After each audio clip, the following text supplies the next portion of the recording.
Anh nghe nè em ơi. Lòng khỏe lắm mà dạo này ở trong nhà dạo này không thèm nhìn mặt, không thèm như vợ chồng mà kiểu như giờ muốn như nữa. Ví dụ như mà anh có đi đâu thì người ta cũng định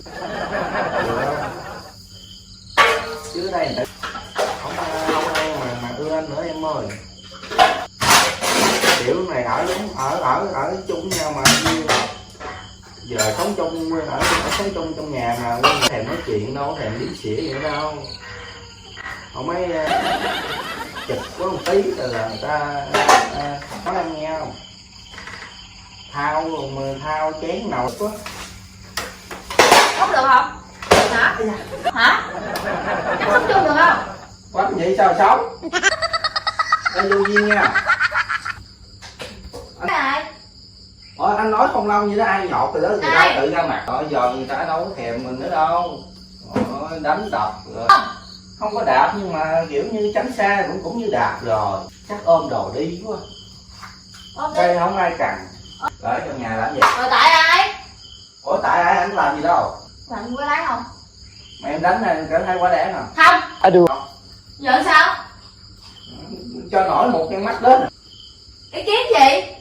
Mỗi lần chán ghê hả là điện Người ta kìa không ai tâm sự với mình thì mình phải điện người khác tâm sự thôi. làm gì? Thì có sao nói vậy thôi mà em tối ngày em có nói chuyện. Còn hỏi lại nữa hay gì? Thì Hả? ngủ chung mà cách là Ủa chồng thì kiểu đi cô gái? cô gái nào Không. người ta chặt chứ người ta có làm gì đâu. Ồ, chặt rồi cưới ta rõ ràng nha. Ủa em, chồng em mà em không tin anh mà đi tin người ta hả? Là chồng em mà em phải tin anh chứ. Ủa, gì em vừa lại tới nha. Nhưng mà em ra chỗ khác thôi chứ thật vậy. Anh còn nói chạy thôi nữa. Đi chỗ khác hả? Nó nói anh chặt nó nãy giờ rồi cưới nó làm vợ nữa. Nó nói quá. Có vợ còn đi chặt. Ôi cậu không? Rồi sao? Tức chí Anh lại đi nè, ký đi. Được không? Ủa tức phải nói chuyện chứ mới cho hết tức chứ. Giải trí, ta chơi game giải trí. Ủa cô gái để giải trí. Cái đó là chọc đi. Chồng mà không nghe chồng nói mà đi nghe người ta nói. Thứ hai thì sao đi mẹ đi rồi. Nói không, vợ mày muốn đuổi đi. Nhà của anh mà bắt gì anh đi. Ủa mới nói mà. Thấy chưa?